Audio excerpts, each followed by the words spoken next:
let's continue with our next topic, which is arrays.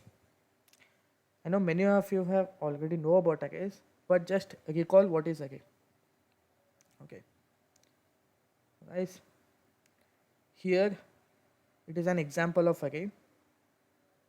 In array, this is an array of 1, 2, 3, 4, 5, 6, 6 elements.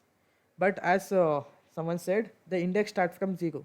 So array contain elements and index. Elements can be anything, but the index is always an integer which starts from 0.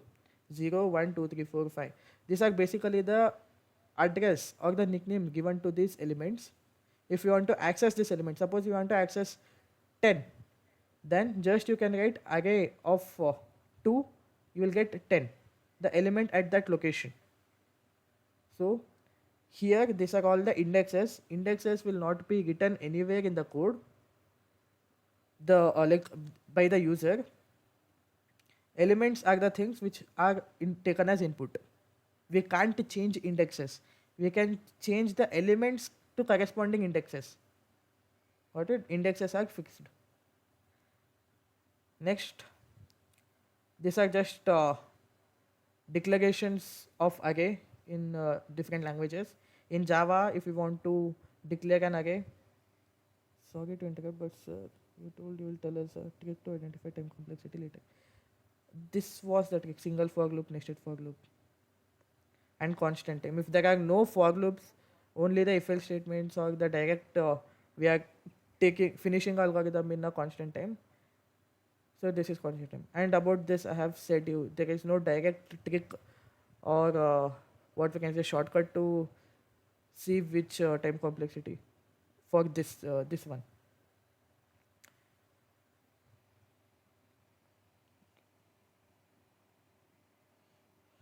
What about while loop? So for n log n.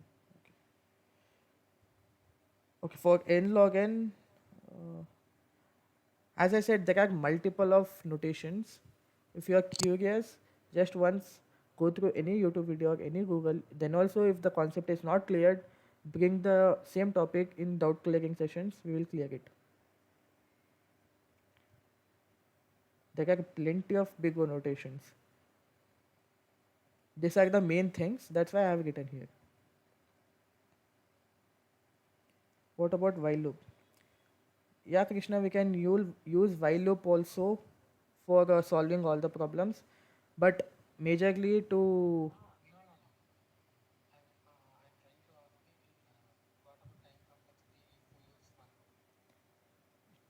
time complexity is not depend on loops, not depend on the type of loop. If you are using loop, same thing, single for. Here, like instead of for, I will say loop, single loop, nested loop. Okay. So basically, everyone will use for loop in a standard way. That's why I get an for. Otherwise, it's single loop, nested loop. And this is such a trick. It is not the only way to find out the time complexity. So it is just a, we can just gauge the algorithm by seeing it. Okay. Now let's come to array. This is a syntax to declare array in Java, in C++, and in Python. I don't want to waste much time explaining this thing. And the basic thing, the algorithm in this boot camp, when I will be explaining any for related problems, I will use this basic notation. Okay, for loop. This is in most of the languages we will use like this only, but then also I will be using this standard notation for this bootcamp. Okay, int I is equal to 0, I less than some condition, I plus plus, here array action, it may be anything. So I think this one is self-explanatory. Let's just see some features of arrays. Array is fixed size. Once we fix the size of an array, it cannot be changed. Okay, it's not dynamic array. In the case of dynamic array, that's different. But like basic thing, array size is fixed. Next, homogeneous element. What does homogeneous elements means? Homogeneous element means the elements inside an array should be of same data type. If the elements are integer, then all the elements should be of integer type. If any one element is a character type, all the elements should be of character type. So that characteristic of arrays is called homogeneous elements. I have written this separate features here because I want you guys to memorize these things. In an interview, uh, recently my friend got an interview call. It was just a call, okay? It was not an interview also. They just some HR called him. He just saw his CV, and in a call itself, he asked, "What's the difference between Java and JavaScript?" And same is the difference between array and structure. We can't store multiple data types in array. Yeah, we can't store multiple data types. That's called homogeneous. That's why I said na homogeneous elements. All the elements should be of same data types. So when you are telling an interviewer about array or something, you will say this word that different, as Uday can say, we can't store multiple data types in an array. So instead of that, if we use the word homogeneous elements, it is a standard way of saying it. So interview, the person who is asking will get a good impression. And believe it, guys, interview in like in companies, your impression is the only thing which will take you to the next step. Okay. Next thing is indexed access. As I said, the array will be having an index, fixed index. If you want to access any elements, then you can access it using index. So indexed access. If anyone asks what's the why arrays are used, or what's the main important thing, or why do you use array, at that time you can say, if there are plenty of sizes, like if the array size is very much big, if I know the index value, I can write it in a constant time. Like that you can add this point. Next thing is contiguous memory location. This thing, when array is allocated, the memory is allocated to array, all the elements will be in the continuous memory location. So suppose, I think no one will ask about it, but it's better of you guys to know it.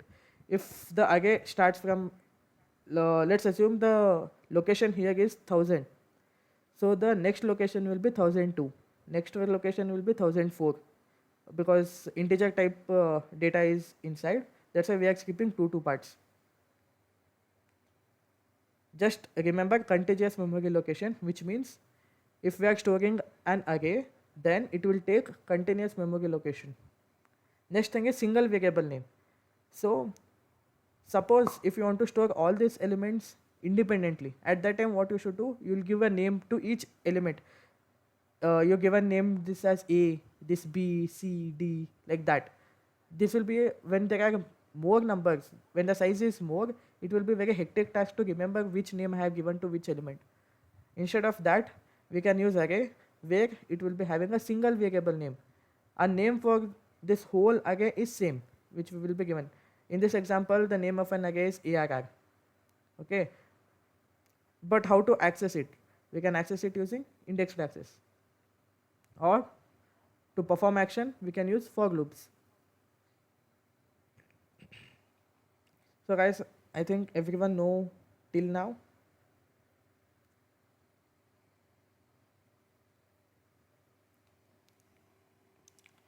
I guess the data type size of each array varies depending on which programming language you are using it. And also which version you are using it. But I think data, I guess size changes depending upon the data types which you are using and the language which you are getting. Explain syntax. Okay, Vaishnavi. So syntax, let me just explain this declaration syntax of Java. Then later on we will go to C++. So here what it means is, first we will write which type of data we are storing the elements. In here we are storing integer type, so integer int. Then we want to say name, what the name we are giving for the variable. Okay, then is equals to new because we are creating a new data, new array. Next what we have to do, again the data type, and here we have to write the size of an array.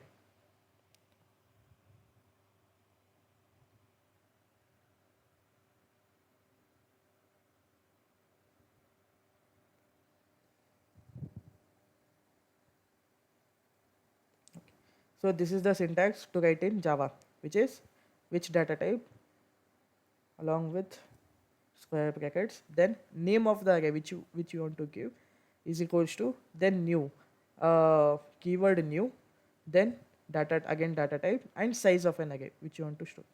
Okay, this is for Java, and obviously the semicolon. Now for C++, here you just have to get the data type space name of the array, and in square bracket you have to get the size of an array followed by semicolon.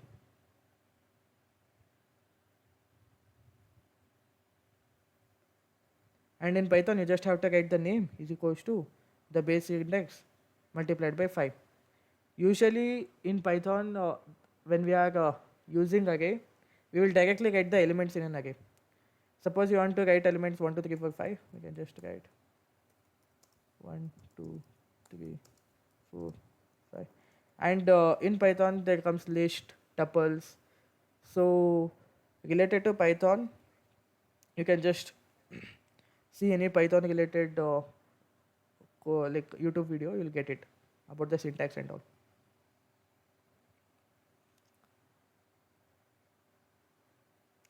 And this one I think syntax is same in C++ and Java. Mostly in Python we will not use square bracket, we will just correct the indentation. Okay guys, clear till now? If you guys have any doubt, feel free to ask.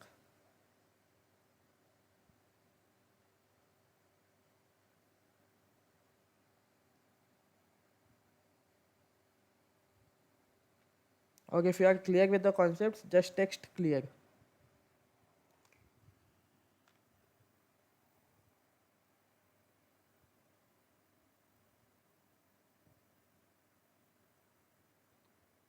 Okay. So guys, without wasting any time, let's go to problems. Okay. So here we are having an example of an array. Okay. So let's start a problem by printing all the elements in an array. How to print all the elements in an array? Okay, not clear. Shambi, what doubt you are having?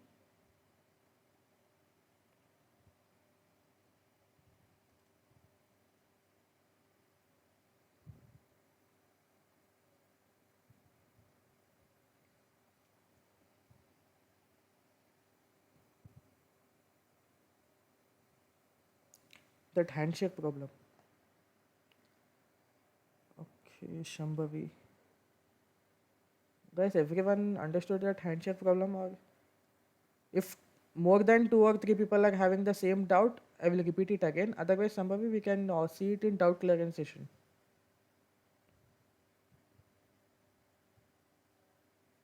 Understood.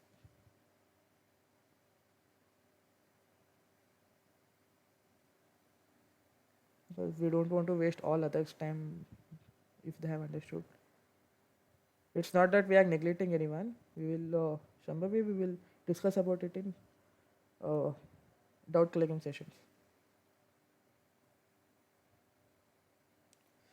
So guys, let's just write algorithm for printing elements in an array. So here we have already used the for loop which will, right? So what's int I is equals to 0. What we are doing? We are taking an I and we are keeping at 0. 0 means the index 0. Here the index is 0, 1, 2, 3, 4, 5. uh, I will not waste time by writing those things. Once I get the digital pad, it will be easy for me to write the things. Otherwise, I have to go here and write. I think everyone will understand it. So what we are doing, we are taking index. I is currently at 0th index. Then I is less than array of length. Let's just hard code it. What's the length? 1, 2, 3, 4, 5, 6. I is less than 6. That means we want to iterate I till the end of an array. That's why we are getting I is less than 6. Till I is less than 6, iterate. If I crosses or will become equal to 6, then just end the for loop. Next, what we are doing, after each iteration, our I has to increment by 1. Okay, this is the small explanation of what we have written here. Here, what's the action which I said is printing an element in an array. So just write print I, or we can say A of I. Because I is an index. If you want to get an element which is written in the index, at that time what we want to do, write the name of an array and its index. If we write A of 0, then what we will get? We will get 5. Similarly, if we will get A of 1, what we will get, guys?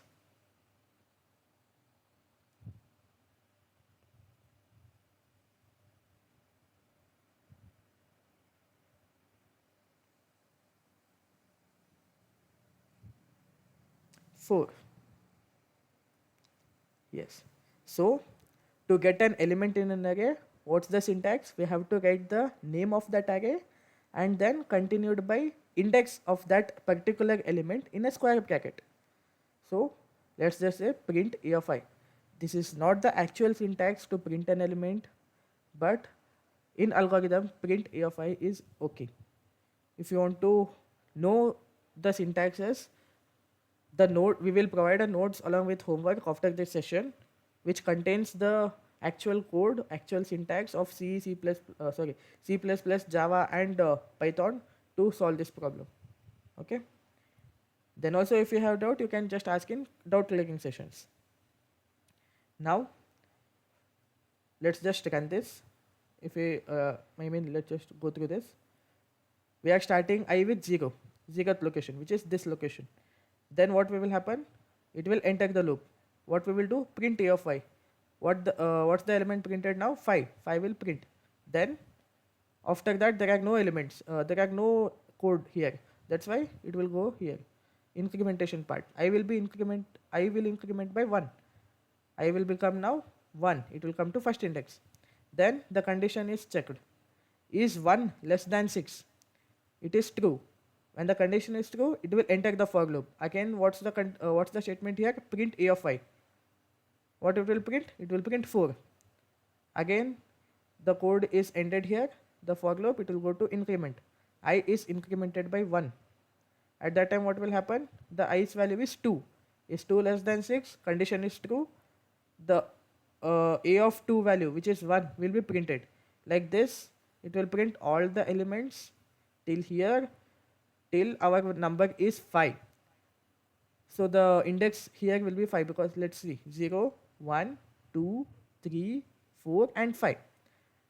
After 5 less than 6, it will go here, print A of I, which is 2. 2 will be printed. Then it will go here. I will become now 6. It will check the condition. 6 less than 6. The condition is false. At that time, it will come out of the for loop. What we will be having? We will be having all the elements of 4, like all the elements of an array. This is a basic problem. I think everyone understood it. Right, guys? Or do anyone have questions? Or does anyone doesn't understand this?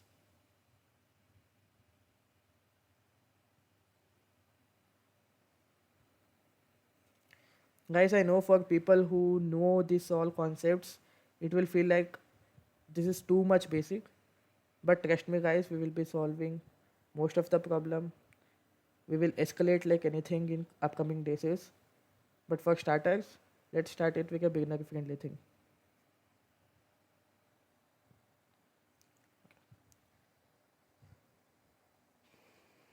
So suppose instead of printing, I want to calculate or I want to return, I want to print the biggest number in this array. At that time, what we have to write? What we have to change in this code? So the logic here is to get the biggest element in an array, at least we have to see all the elements, right? Without seeing the further elements, we can't judge that the first element is bigger. That's why we have to iterate all the elements. That's the first logic. That's why this for loop, this condition won't change. We have to iterate for all the logic. What's the additional thing we have to do? We need to create a variable called max, and what we will put the value of max here. Some people will say we will put 0 here because that's the least thing, but there are chances that there will be a negative elements here, there are all the negative elements here. If we put 0 here, that will become a problem. That's why a standard example is put first element as a max. This is just a standard thing. If you guys put 0, then also it's fine. Okay, then what we will do, as usual, we will iterate our iterate our I. If we see any condition that the element is bigger than the max, at that time what we have to do, we have to put that element in the max, because assume there is 3 in I and 5 in max. Let's assume 3 in max and 5 in I. 5 is bigger than max, bigger than 3. That's why what should be the new max? 5. That's why each and every time what we need to do, we need to check that if A of I is bigger than our max. If A of I is bigger than max, what we have to do? We have to update our max. We have to update our max to A of I.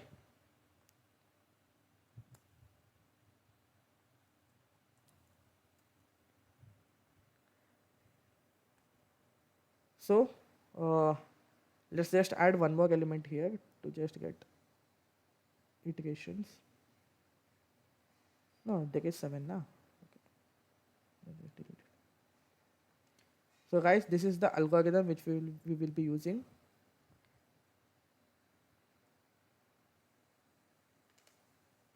Let's just see. Int max. So there is one variable called max who's storing a value A of 0. What's there in A of 0? 5. So the current value of max is 5. What we are doing, we are starting a for loop from 0. I is equals to 0. I is here. We will check the condition. Is 0 less than 6? True. At that time what we will do? Enter the for loop. Here we are having a if statement. What's the condition in if? A of I is greater than max. What's the value of A of I? A of I is 5. What's the value at max? Max is also 5. 5 is greater than 5. The condition is false. At that time it will not enter the block, if block. What it will do? It will just skip the if block. Here there are no code, that's why it will go to next iteration. At next iteration I is incremented. I is incremented by 1. I will go to this position. At this position what it will do? I become 1. Again the condition is checked. 1 is less than 6. It is true. At that time what will happen? It will enter the for loop. Now what is A of I? A of I is 4. 4 is greater than max, which is 5. Does the condition is true? No, the condition is not true. Again it will not enter the if block. It will directly go down, and from here it will go to next iteration. Again I will increment. Now A of I, 1 and 5 will be checked. Is 1 greater than 5? Again false. Again I will be iterated. Here again the condition will be checked. Again the condition is false. I will be iterated. Let's see here. Till here the index will be 0, 1, 2, 3, 4. The index will be 4. So I value will be 4. 4 less than 6. The condition is true. it will enter the block. Here what it will happen, a of I, a of 4 is 7, 7 greater than 5. Here the condition is true. At that time it will enter the if block. When it enter the if block, what's the statement here, max is equals to 5, a of I. That means what's the value of a of I, 7. We are updating max with 7. So now the new value of max will be 7. At that time it will come out of the if block and go to next iteration. Next iteration I value will be 5. It will go again, a of 5 is 2. Again the condition is checked, is 2 greater than 7. Condition is not true. It will not enter the if block, it will go to next iteration. Next iteration the I value will be 6. Is 6 less than 6? The condition is false. So it will come out of the for loop. At this time what we can write here, we can just write print max. So if we print the maximum element here, we will get the answer. So this is the algorithm which we are using to get maximum element in an array. If you got it, just the text got it.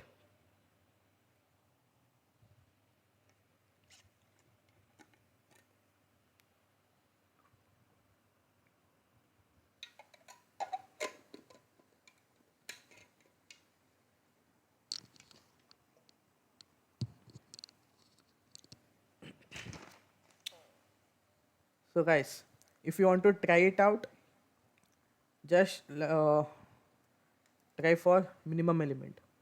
Okay, what we should change for to get the minimum element, figure it out. Anyone know the answer, what we should do to change it for minimum element? Yes, Uday, we should just change less than, we should just make it less than.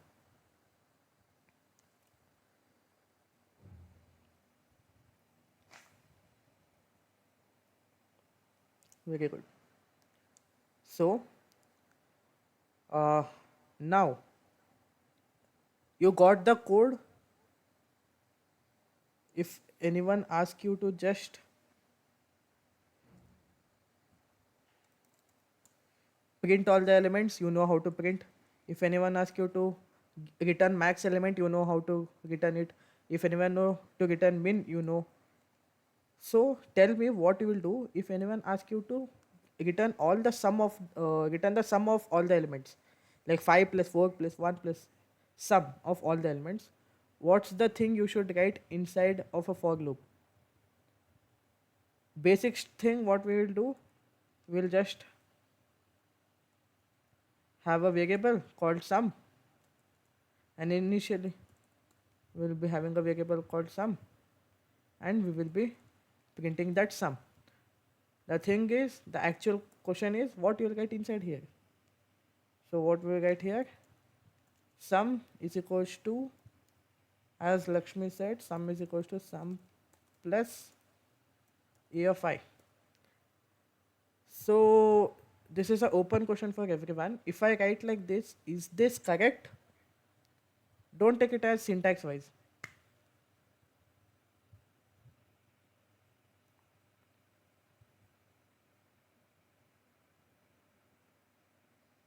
Exactly, Harsh, you are correct. So guys who are all thinking this code will work, then it will not work, because when we initialize sum, at that time what will happen, when we initialize any variable, at that time something called garbage value will be present in that variable. So when I wrote int sum, a variable named sum is what we can say is present in the memory, but inside that there will be a garbage value. So that time here we are writing sum is equals to sum plus a of I. Sum is being added with that garbage value and the element. At that time your total will become false. So what we have to do, we have to initialize sum with 0, so that the garbage value is replaced by 0. Yeah, only one time we should initialize, yes. When we are declaring it, initialize it. That's the best way to solve this.